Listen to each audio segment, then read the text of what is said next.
কি আরম্ভ হলো দেশে? অলি আল্লাহদের মাজার ভাঙচুর করবেন, লুটপাট করবেন, অত্যাচার করবেন?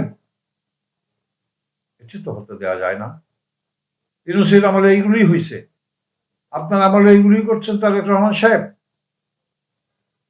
পরিহার করেন, এখনো সময় আছে, পরিহার করেন।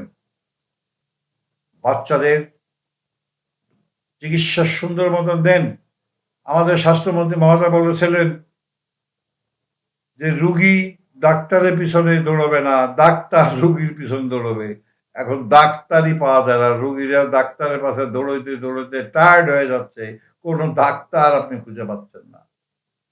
তাহলে এইসব ফালতু কথা বললেন কেন? এসব ভ্রান্ত কথা বলেন কেন? সাধারণ মানুষকে বিভ্রান্ত করতে চান কেন? এখন ওই আগের যুগ নাই। এখন সবার কাছে অ্যান্ড্রয়েড ফোন আছে, ক্যামেরা আছে, সব প্রচার করে দেয়। শিশুর মৃত্যুর মিছিল দিনে দিনে বাড়ছে, কিন্তু ইউনূস বহাল তবিয়তে আছেন। কিন্তু কেন? কোনো বিধান নাই, কোনো শব্দ নাই সরকার এবং বিরোধী দলের। এবং বাংলাদেশের 3টে দল এখন সংসদে আছেন, কিন্তু এই সংসদে কোনো আলোচনা হয় না, কিচ্ছু হয় না। একটা মানুষ খুন করলে তার বিচার হয় পৃথিবীতে, সারা পৃথিবীতে। আর আমাদের দেশে ইচ্ছাকৃতভাবে হত্যা করা হয়েছে। সারা বাংলাদেশের মানুষ যখন উত্তাল, তখনও ইউনূসের এবং তার নূরজাহান এবং তার রেজিমদের বিরুদ্ধে কোনো ব্যবস্থা গ্রহণ করছেন না।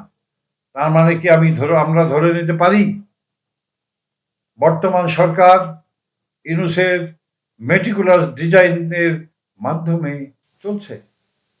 অদ্ভুত। স্বাস্থ্যমন্ত্রী সুন্দর সুন্দর কথা বলছেন।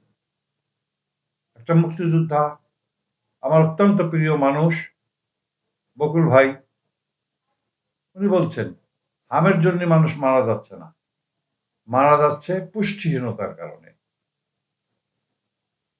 হ্যাঁ, আপনারা এবং প্রধানমন্ত্রী তারেক রহমান সাহেব খুব তাড়াতাড়ি হামের টিকা এনেছেন, কিন্তু লাভ কি?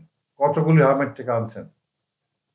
এক হসপিটাল থেকে আর এক হসপিটালে, এক হসপিটালে আর এক হসপিটালে শিশুদের নিয়ে বাবা মারা দৌড়দৌড়ি করছে, কোথাও কোনো চিকিৎসা পাচ্ছে না। তাহলে আপনাদের দরকার নাই, দরকার নেই সরকারের, দরকার নেই স্বাস্থ্যমন্ত্রী। যদি স্বাস্থ্য খাতে বাচ্চাদের চিকিৎসা না দিতে পারেন, বাংলাদেশের এমন কোনো কর্নার নাই, এমন কোনো গ্রাম নাই যে গ্রামে আপনার স্বাস্থ্য কেন্দ্র না আছে। ডাক্তাররা কি করে? বসে বসে বদলি করবেন? যাবে না। বাংলাদেশের ডাক্তারদের সম্মান করতে হবে। সেদিনকে দেখলাম শরীয়তপুরে এক ডাক্তারকে মারছে। কেন?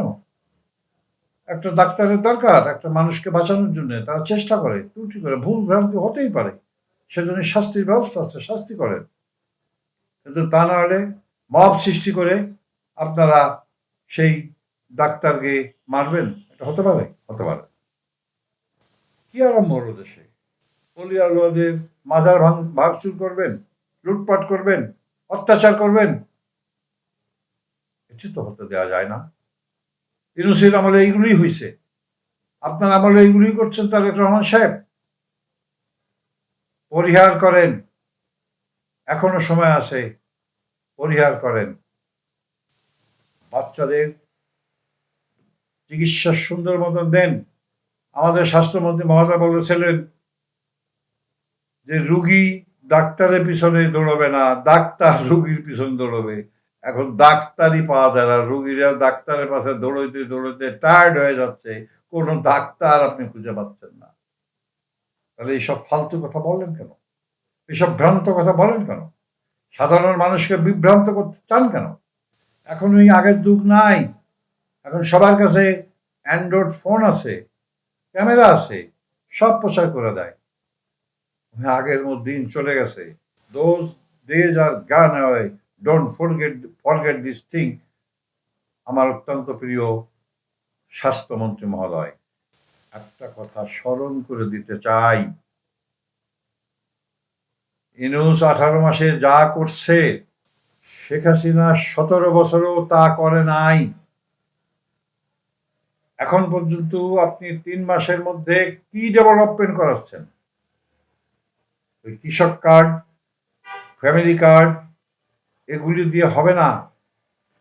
আমেরিকাকে ছাড়েন, চীনকে ধরেন, দেশে বিনিয়োগ করেন, মানুষকে ফকির ভিক্ষুক না বানিয়ে কাজ দেন।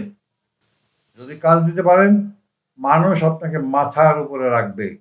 আর যদি কাজ না দিতে পারেন, মানুষ আপনাকে মাথার থেকে ফেলে দিয়ে আস্থা করে নিক্ষেপ করবে।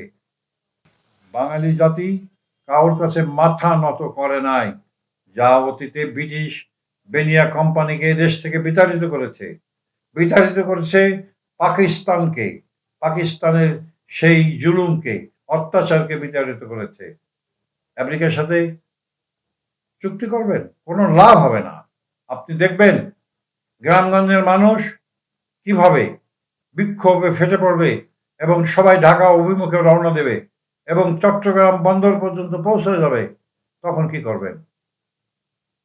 আপনি ভাবছেন 5-6 লাখ লোক দিয়ে আওয়ামী লীগ তাড়াইছে, এবার 5-6 লোক না, কোটি কোটি মানুষ আসবে, আপনার দলের লোক আসবে, সাধারণ মানুষ একসাথে হয়ে এই আমেরিকা এবং পাকিস্তানের বিরুদ্ধে মানুষ নিজস্ব গতিতে যুদ্ধ ঘোষণা করবে। সেই যুদ্ধে আমেরিকা পরাস্ত হবে এবং পাকিস্তান পরাস্ত তো আগেই হয়েছে, আর পরাস্ত হওয়ার কিছু নাই। এখনো ফিরে আসুন, চুক্তিগুলি পোড়ায় ফেলুন, আগুনে পোড়ায় ফেলুন, না হলে এই আগুনে আপনাকেও পড়তে হবে। দেশ পুড়বে, দেশের মানুষ পুড়বে। আমরা চাই না আপনার এই অধপতন হোক। আপনাকে মানুষ ঘৃণার চোখে দেখুন, মাথার থেকে নিচে ফেলে দেখ, এটা আমরা চাই না। এই কারণে চাই না, আপনি শহীদ প্রেসিডেন্ট জিয়াউর রহমান বীর উত্তমের সন্তান।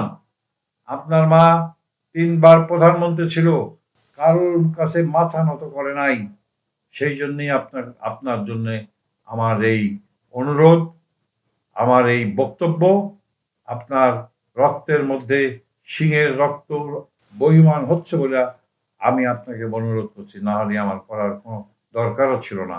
এই কথাগুলি আমি আগেও, শেখ হাসিনা যখন ক্ষমতায় ছিল, আমি শত শত টক শোতে বলেছিলাম, এটা আপনার বাবার সম্পত্তি না। আর গেলাসে গুলোয় গুলোয় বঙ্গবন্ধুদের খাওয়ার টাইম অনেক হয়েছে, এখন আর নাই। এখন ওই আর একটা কথা আমি বারে বারে বলি, যে যায় লঙ্কায় সে হয় রাবণ। রাবণ হয়েছিল শেখ হাসিনা, চলে যেতে হয়েছে। আপনি রাবণ হয়েন না, আপনি নিজের সম্পত্তি মনে করেন না। যারে তারে এনে বসায় দেবেন ক্ষমতায়, সরকারের টাকা দেবেন। অনেক লোক আছে যাদের কোনো যোগ্যতা নাই, আপনি প্রেস মিনিস্টার বানায় রাখছেন, ও মন্ত্রী বানাইছেন, ও উপদেষ্টা বানাইছেন, যাদের কিঞ্চিত পরিমাণ কোনো যোগ্যতা নাই, একেবারেই নাই। আপনার দলের বহুত প্রতিভাবান, শিক্ষিত এবং চৌকুশ নেতা আছে, তাদেরকে দায়িত্ব দেন। তারা লড়াই করছে, যুদ্ধ করছে, দেশকে ভালোবাসছে, তাদের দেন। এই যাদের আপনি মন্ত্রী বানাইছেন, কিছু কিছু যাদের উপদেষ্টা বানাইছেন, এরা শুধু টকশোর মধ্যেই গেছে, আর কিছু করে নাই। মন্ত্রী বানাই দিয়েছেন, উপদেষ্টা বানাইছেন, কি বাহাদুর! সম্পত্তি তো আমার আপনার না, ওদের বেতন দেন আমাদের টাকায়, জনগণের টাকায়। এই জনগণের টাকায় বেতন দেয়া মানুষগুলির কাছ থেকে, আপনার কাছ থেকে একটা পর্যায়ে আসবে যে কিভাবে বের করবে আপনি তা বুঝতেও পারবেন না। আমার টেপার সাত কথা একটা ইউটিউব চ্যানেল আছে, দেখুন, শুনুন, লাইক করুন, সাবস্ক্রাইব করুন এবং ভুল হলে কমেন্ট করুন, আমি রেকটিফাই করে নেব ইনশাল্লাহ। শুভেচ্ছা ও ধন্যবাদ সবাইকে।